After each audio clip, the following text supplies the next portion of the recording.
Hey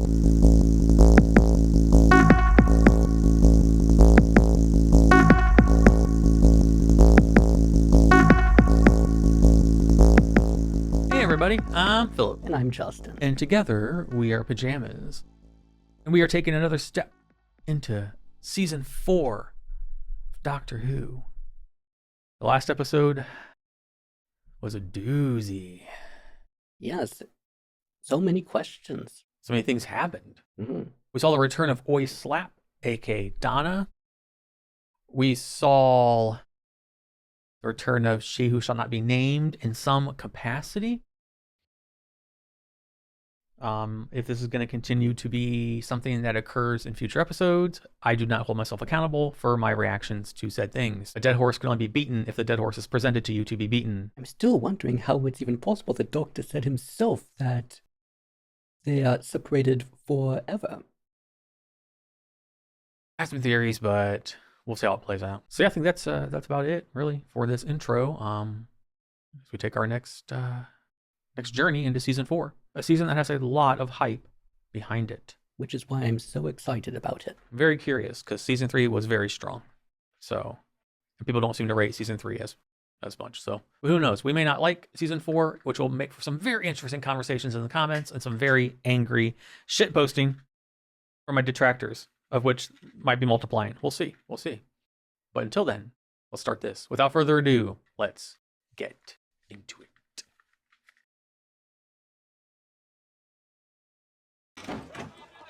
Ancient Rome. Oh my God, it's so Roman.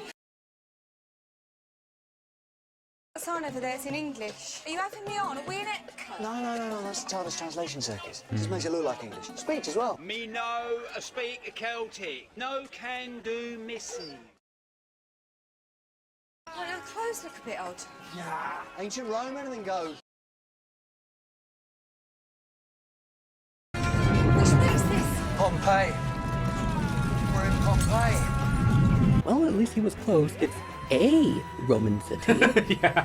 It's an A for effort. Where is it? You told me not to tell you. Oi, don't get clever in Latin.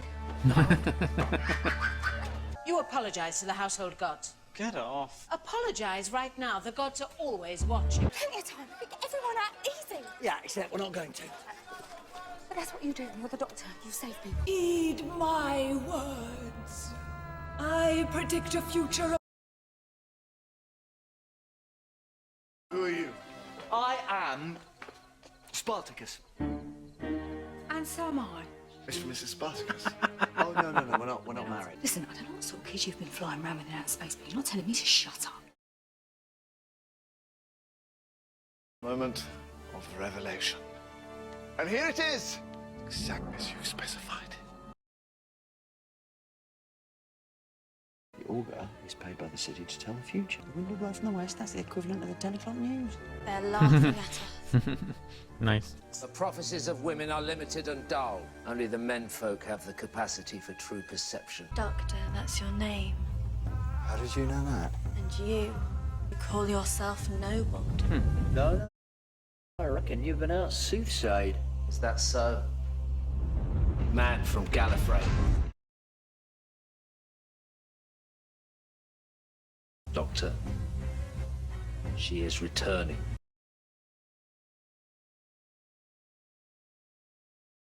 Evelina said you'd come from far away. Oh. Please, have you ever seen anything like it? The other lady was stoned too. Petrus Dextrus. Where does he live?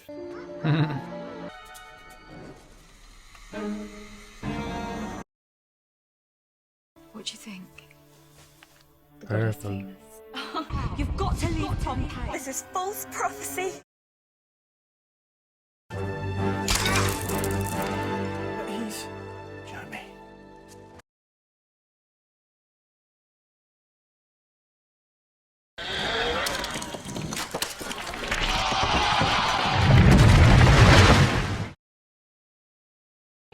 This prattling voice will cease forever. Oh, that'll be the day. and the breath of a paraval will incinerate you, Doctor! I warn you, I'm armed. Some things are fixed, some things are in flux. Pompeii is fixed. How do you know which is which?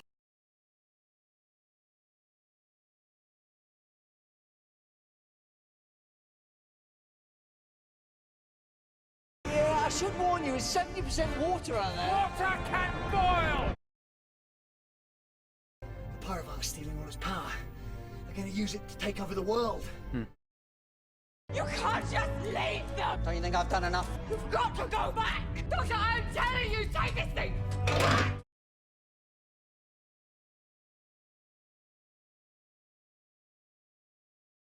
Get that contract for the marble granaries of Alexandria.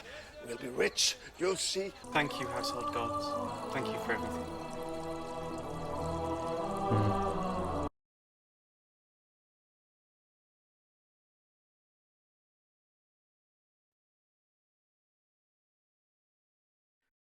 Well, I love historical episodes. there's a lot Yes. in this one. Tackled the historical occurrence of Pompeii and Vesuvius, and the spin on it was that something crash landed inside the mountain. With an ethical dilemma. Yeah, that's pretty deep. Mhm. We went from originally Vesuvius was just going to erupt, fixed point in time, to that was the doctor that made the choice. Either let the Paravals subjugate humanity Mhm. or sacrifice 20,000 people or 19,996 people. So, close enough of an Yeah, estimate. close enough. People did estimates back then as well as now. So that was an interesting way to turn it, to take it from Donna being kind of annoying. I'm not going to lie. I saw where she was coming from, but we've watched things before where a fixed point in time Yes. is just that. If you mess with Pompeii, oh my God, what does that do to everything else? Yes, that would be a very good question. It's a very, very fixed point in time. Like that would just change everything. The Roman Empire Mhm. would be completely different. Yeah. Assuming that there even would be one instead of a Exactly. Pompeian one. Right, exactly, yeah. I gotta address the elephant in the room. And what would that be? Blonde. She is returning. No. No, no, no, no, no, no, no. I have been free of the blonde curse for a season. No. Damn it. It's prophecy now. It cannot be changed. No. Which actually I do, once again, commend Doctor Who of explaining how scientifically something Yes. can be explained. In Yes. this case, Yes. a rift in time is how prophecy happens. Yep. I was thinking that too, that they did a good job once again of taking something metaphysical Mhm. and making it scientific, Yes. bringing logic to it. They've done it with magic. And now they've done it with... Yeah, magic, witchcraft. Mhm. Yeah. And now with like seers and, and the like. So yeah, they do a really good job. Well, A, it was historical, so Mhm. both of our allies. And B, they once again did a really good job of, doing what we just said. They do a really good job overall of taking like mysticism Mhm. of any variety and applying like reason to it and an explanation beyond to the gods are speaking to me, I can feel the spirit. No, your endorphins are raised because you're doing it to yourself. Science. in a way that they could understand. Yes. Yeah. I think my favorite part though, it was just that ethical and moral dilemma. And the doctor is very terse, very matter of fact. And Donna's a little too like Empathetic? maybe. I don't know. I feel like I just said that in the James Bond theme. Maybe. Dun, dun, dun, dun, dun. But no. Because now I'm thinking like, how would Martha have reacted? Because Martha was much more logical and grounded. I think she would have done the same thing, but with a different approach. And going back in time, she would have known that there are some things that cannot change. Yeah. and the endless possibilities that could happen, a butterfly effect. Yes, on exactly. the timeline. Yeah. As far as she knows, any change could result in her not existing. Yeah. I mean, it fits her character canonically because even when the Doctor killed all the spider children from the Spider Queen, she wasn't happy about that. Like, it bothered her. Mm-hmm.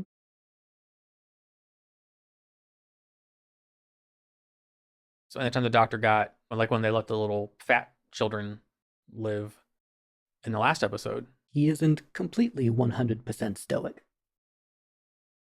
Or he isn't 100% completely like obstinate. I think would be the way I would describe it. Even though they're both kind of being obstinate, but I understood both sides in different ways. Yeah, exactly. Yeah, with both presenting very, very good arguments. With one being on the ethics, the quality of the action, and the quantity. Mm-hmm. Yeah. Being weighed. Yeah. That, yes, they are going to have to do this to save the world, but at the same time, it's still nevertheless a noble action. It's the noble thing to do. Right, yeah. Even if it does result in death, at least there will actually be an Earth. Right, yeah. That's pretty much how they had to frame it, just to make it doable. Because otherwise, it just looks like the Doctor's dooming 20,000 people to their death and isn't doing anything about it, rightfully so, in my opinion. Makes you wonder what the butterfly effect of saving those 4 will be, that family.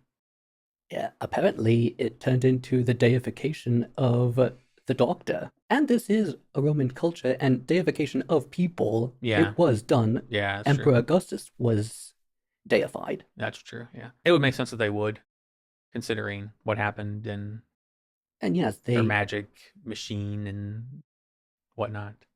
It would be actually the proper ancient approach to this, that they would think that these are not simply people, they are divine beings that actually saved their lives. Yeah, yeah. And, well, since the household gods, they are the ones that protect the family, and these extraordinary beings did that, they must be the real household gods. Yeah, makes sense. I was always amusing that the Doctor's now literally a god to some people, which will fit his god complex he has sometimes, which makes sense. Just saying, it exists. I'm allowed to talk about it. It's very ironic that he emphasized so much throughout the episode that he must not intervene in history, and, well, it actually turned out that actually he does need to intervene, because if he doesn't, then the timeline is broken. Yeah, interesting dichotomy between the ideals there, yeah. His hand was forced to make that choice, but they had to do it in such a decisive way. To take it from a Doctor who doesn't want to interfere to a Doctor that has to interfere. And yeah, that's how they did it. The death of a few versus the death of all. Because these 20,000 are going to die anyway. Or be subjugated or whatever. Turned into Paravals. So I thought it was very clever, again, to take Pompeii and whatnot. But yeah, just really, really, really well written. Like I said, the historical place, and added a little twist to it like they always do. We had another moral dilemma. And then, the weight of choice. Really good. Yeah, everything made sense. Like, I could nitpick if I wanted to, but he could squirt gun the big rock monster. It's like this much water. Does this mean then that he carries around a squirt gun? Could he have known that he would need it on this particular adventure? Maybe he has a bottomless bag. Oh, like a Mary Poppins bag. Yeah, exactly. He can just pull out whatever he needs at a certain moment, and at that point he needed a squirt gun. It was just which was already filled with water. Of course. So yeah, that, if I had to nitpick, it would be that, but I don't care. It's just, it was silly. But the only other thing that I suppose I would nitpick is the fact that, well, it's a very good question. Their clothes. Yeah. And well, he did say it's Rome, everything goes in. Well, yes, as far as conduct is concerned. But as far as fashion, no, people are going to look at you wondering, where in the world are you from? I've never seen anything like this. You're drawing too much attention to yourselves. You need to blend in, wear Roman clothing. Well, she did eventually, which was nice. A beautiful purple Yeah, outfit. yeah. I don't get upset about it anymore. It does bother me. I'm not gonna lie, but it's just like why not like just say that the TARDIS can change perception. If the TARDIS can change languages that you read and language that you say, why can't it just change people's perception of the way you're dressed? Just say that. Just say the TARDIS can change visual perception of anything that exits it. So if they show up in the future, they adapt. If they show up in the past, they adapt. The Doctor walking around in like a freaking suit and tie? No. No. That doesn't work. I really think that if they were to appear there in Pompeii in reality, people aren't simply going to walk past them. They're going to stare at them, wondering that I've never seen these outfits anywhere. Or at least what land are they from? Yeah. Are they spies? Exactly. They're going to get, maybe not arrested, they're going to get questioned. They're taken in by whatever authority was in Pompeii at the time. Like, squirt gun anything? Whatever. It's supposed to be, lighthearted. Okay, I get it. The clothing thing is a little too much for me, because they're wearing very, like, muted, beigey, toga-inspired attire. Doctor's got a fucking suit on with a tie. I know the general consensus amongst Tuvians is just go with it. It would have been interesting, though, if they could have added some sort of clothing transformation. Like they could, and it could be in a Doctor Who way, that it could be like Sailor Moon, that they simply hold up some sort of device and then new outfits. See, I don't even need them to change outfits. Just say that the TARDIS changes everyone else's perception of them. That's all I want. It might not bother me so much if it wasn't so easily solved. Like you've laid the groundwork for what the TARDIS can do. It can change all these things. Why not just change that too? Like it's such an anachronism that it's a little, especially for the premise of Doctor Who. You can go anywhere in time, and it's limitless, and including time and universes we don't know of. Just make that change. That way, from here on, it's not a thing. When they step out of the TARDIS, they are adapting to whatever they're. But it's almost like conceit to say like, oh, they're going to accept the way we look. No, they won't. No, they won't. Especially when it's such an easy fix, in my opinion. So yes, that's my Justin-inspired soapbox that I'm going to stand on for this one. The TARDIS already affects people's vision. It's how they're able to read something. Yep. In their own language. So the TARDIS is already manipulating eyesight. That's what I'm saying. Yeah, it's already doing it. It's already doing that stuff, like what I said with speech and eyesight. Just do one more. That's all you have to do. And well, now we know what happens when someone actually does try to speak in their language. Yeah, it sounds like a different language. That was very interesting. They sounded Celtic. Yes. I like how that one person tried to answer them back. It was pretty funny. Yes, now we know what happens. That this actually is an interesting thought. What about words? English has more words than any other language. Mm-hmm. What about words that were simply borrowed from another language? And of course, basically, they were speaking gibberish in that they used this word that didn't exist yet. Volcano. Yeah. So yes, the Doctor did also have a point that what Donna was suggesting, she's only going to make them look like mad people about this exploding mountain. Yeah. Like her heart was in the right place, but... But there is also the question, even if she were to warn everyone, how many people would have even believed her? They probably, again, they would have gotten taken in by somebody. Maybe even abducted and killed by that sisterhood for being false prophets. Which actually, yes, was a penalty in many ancient cultures. If someone declared themselves a prophet and a prophecy didn't come true, that would make them a false prophet, and the punishment, the international punishment, was death. There you go. And then the father of that family looked really familiar. Like, really familiar. And that's all I'm going to say. The Augur, he had a very interesting name. I thought that it was very clever that it foreshadowed what was happening with his hand and arm.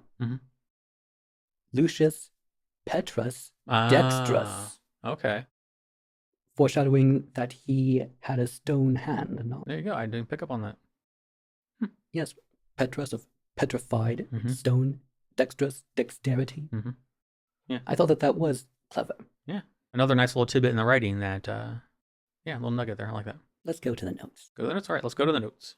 Philip's notes. So in the beginning, Donna's asking a lot of stuff, and this isn't verbatim, but the doctor says, "You have a lot of questions, don't you?" And I'm like, "Well, yeah." Yes. What do you expect? Of course she does. He's used to this, but this is all completely new to her, so Right. of course she's going to ask questions. All right, well, we covered the clothes. We covered that. I also liked it that they portrayed Pompeii in a way that was historically accurate. In many, sometimes children's history books, when ancient Roman civilization is portrayed as being very clean, Yes. very white stone. Yep. But actually, they made sure that, oh, this is a filthy road, and oh, there's graffiti on the walls, and that stone isn't completely white. It looks filthy, and, well, yes. I also like, in that same vein, how the family that they encountered looked very clean, but they were also a kind of a wealthy family. Mm-hmm. So, of course, they're going to be cleaner and have access to more, amenities that a lowly serf would not.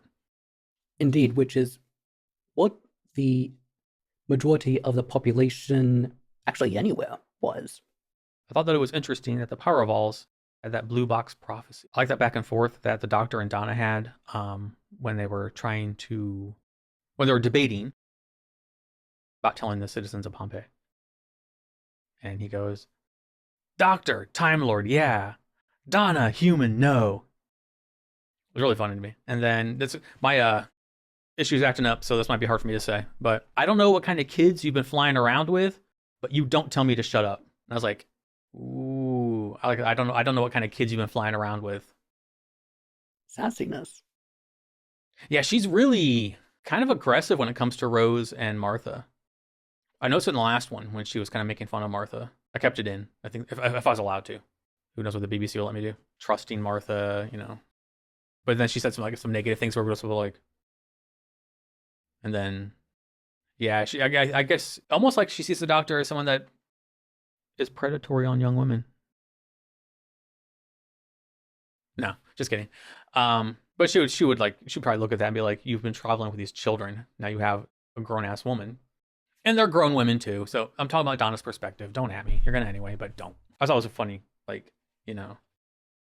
It was. I like the line that the Doctor said that this was the age of official superstition. I thought, official superstition. I like that. Well, yes. Yeah.